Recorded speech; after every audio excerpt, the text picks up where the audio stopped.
So in today's video, I took this level 1 noob account and leveled it up to level 2250 in King Legacy using the OPE-OPE fruit. So this will be my first King Legacy video, so be sure to tell me if you guys like this type of content. And to start off by collecting the baby snake, or doing the baby snake quest and collecting the chickens. Be sure to note the locations of the chickens, because that'll be important. Once you complete one quest, you will have to server hop to get more chickens just to make it respawn faster, and then do this quest 3 times until we have enough points for 100 power fruit, so we unlock the X skill, which is the rock. And now it's time to move on to the smoky boss. The only strategy here we can do so far is just to spam rocks. It will only take 2 rocks to kill the boss.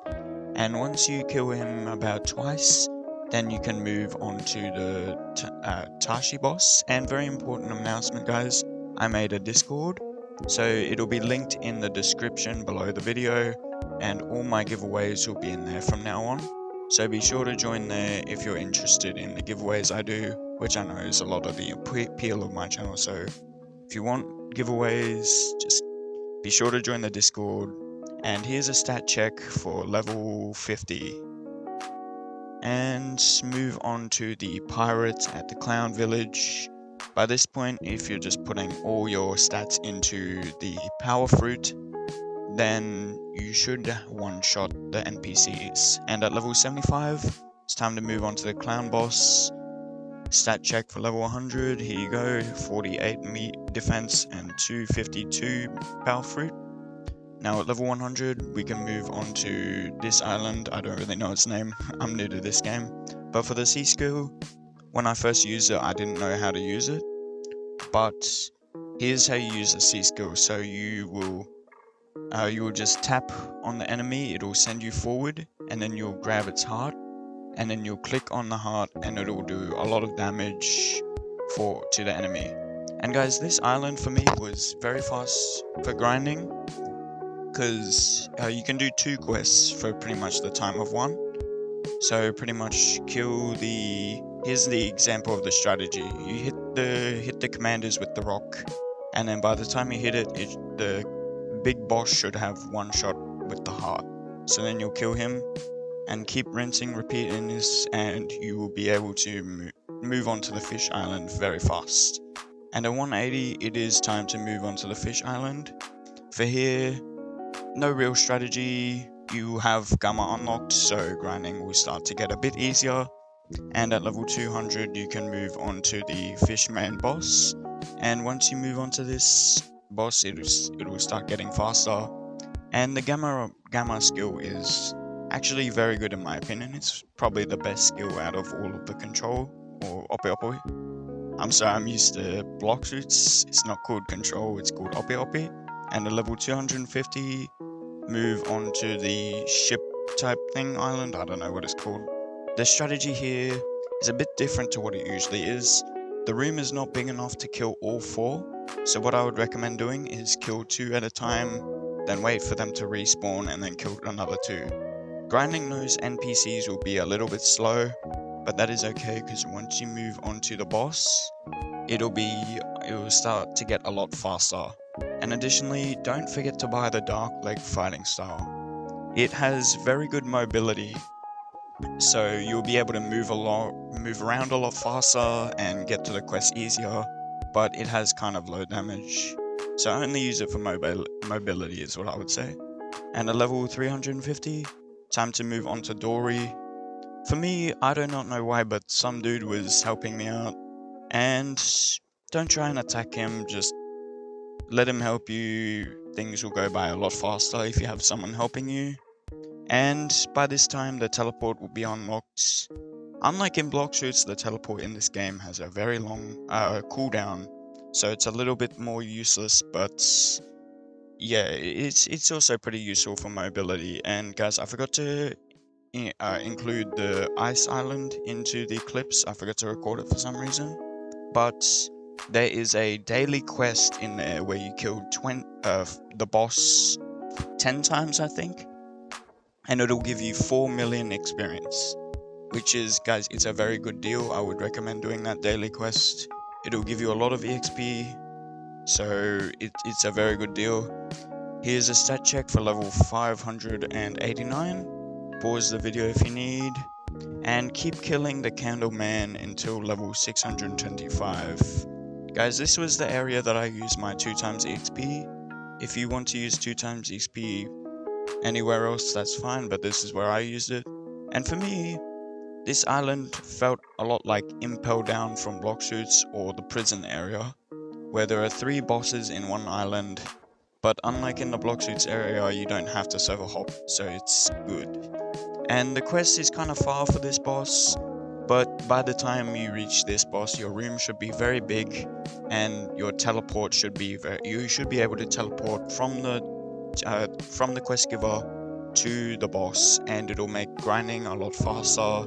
Thank God for the teleport move, guys. It's a big part of the control fruit, or the OPE-OPE fruit, and I think it is actually a very good fruit for grinding once you get into the groove of it. So yeah, just keep killing this boss until level 800, I believe. And by this point, I was putting most of my stats into power fruit, if you're curious. And at level 800, we can finally move on to another island, which is the Sky Pier Island. I know it kind of seemed like we were at that island for a long time, but guys, buckle up, because we're going to be in this island for a very long time too. So you better get used to grinding here, because it will be a long one. As you can see, guys, there was a guy with gold fruit that was helping me out, but unlike in Block Shoots, if someone else helps you kill the NPCs, you both will get the reward. Here's a stat check for level 837. Make sure to pause the video if you need, and go back. And at level 850, you can move on to the Ballman. There is a combo to him. I think the best combo for me with the control is X, so the rock, and then you use the Gamma Rush, and then use the E skill, and then grab out his heart and kill him from there. And he is quite easy, so just keep killing him. Just be very patient, guys. That's all the games are. It's just a bandit beater every single time. Always bandit meters. And at level 950, you can move on to the Rumble Man. So you'll probably be farming this guy for quite a while. So, or at level 900, not level 950, sorry. Okay, so this is my combo to defeat him, if you're curious. Here we go. Yep, there we go. So you use rock, then you use V skill, then E skill, and then grab out his heart, and use the heart skill to finish him off.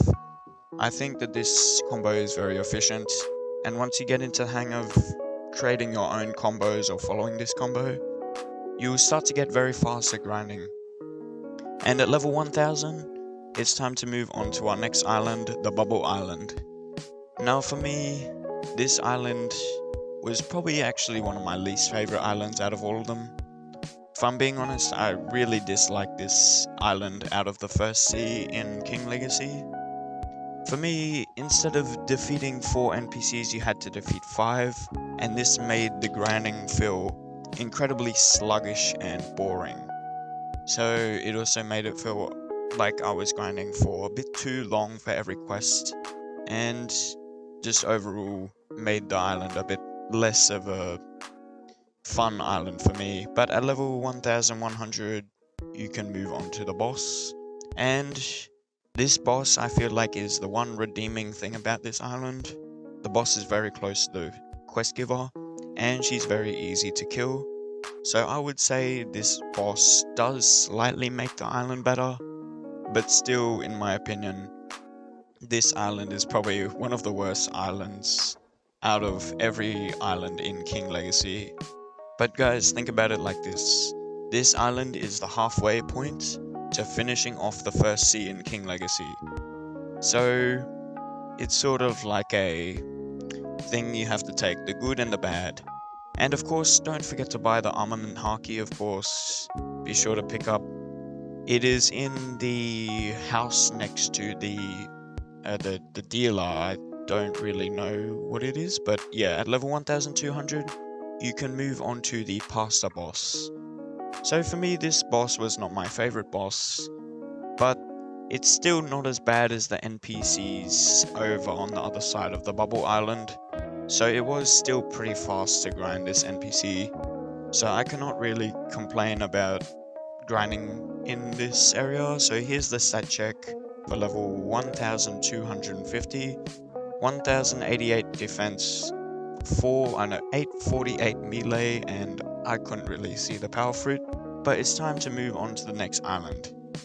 So this island, if I'm being honest, it is actually one of my favorite islands out of all of the first sea.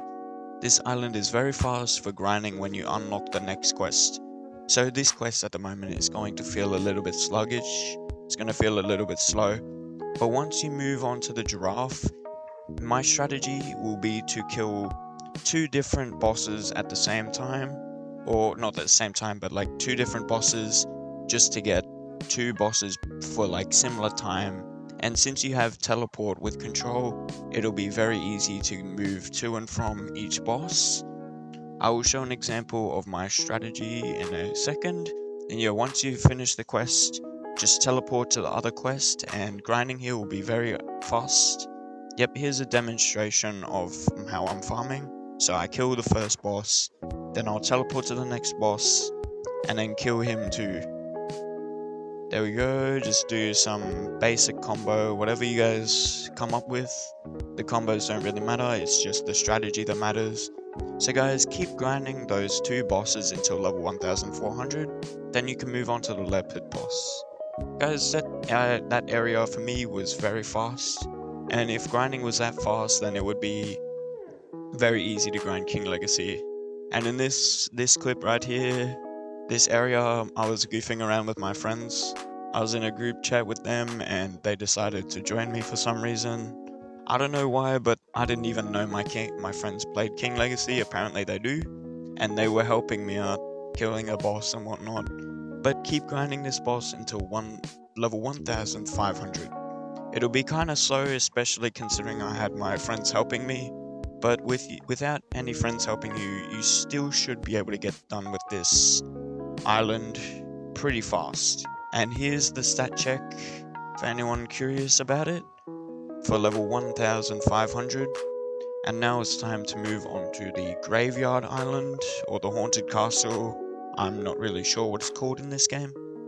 And the first NPCs are sort of neutral. They're not really good, they're not really bad. They're in between. So guys, I would say you can grind here decently fast. Yeah, nothing really special, but they're close to the quest giver. So then now you can move on to the vampire boss, I believe it's called, or Shadow Man or something. And so believe it or not, as you would know, the shadow boss is incredibly easy and he uses shadow fruit. I didn't actually, grinding him for the whole time, I didn't actually get to see him use the shadow fruit a single time. But stat check for level 1700, pause the video if you need, those are the stats on screen. And it's time to move on to the War Island. But yeah, I forgot to record again, but at level 1800, you gotta move on to the War Island. These NPCs right here, they can be a little bit annoying. I would recommend buying the dragon fighting style, as it has incredibly high damage by this point. And the rear admirals can be kinda hard to kill. So just remember, you have to stay calm and you have to be patient, because that's all grinding is in this game. It's all being calm and being patient. You gotta stay calm and just keep grinding.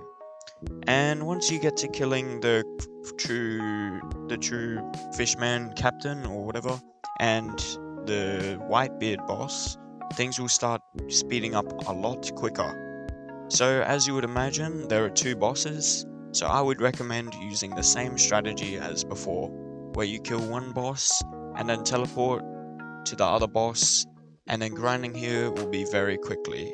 It will be very fast. Here's a demonstration of how I grind in this area. Here's also an example of the new fighting style that I grabbed. Don't forget to grab it, it's very good for grinding. Yep, so then keep grinding there until level 2000, but I would not recommend moving to the fish island. The fish island, these NPCs are very difficult, guys. I'm being honest, they have a ranged attack that is very high damage, and they can very easily kill you. So, and you're gonna have to grind these NPCs for 100 levels. So I would recommend keep farming the 2 bosses at the War Island, as shown right here, where you just kill one boss and then teleport to the other quest and kill the other bosses. So now that you've reached level 2100, you will be able to safely move back to the water underground area and kill the boss here. So I personally enjoy the boss system a lot more in King Legacy than I do in Block Suits, because you do not have to server hop every single time you're trying to kill another boss.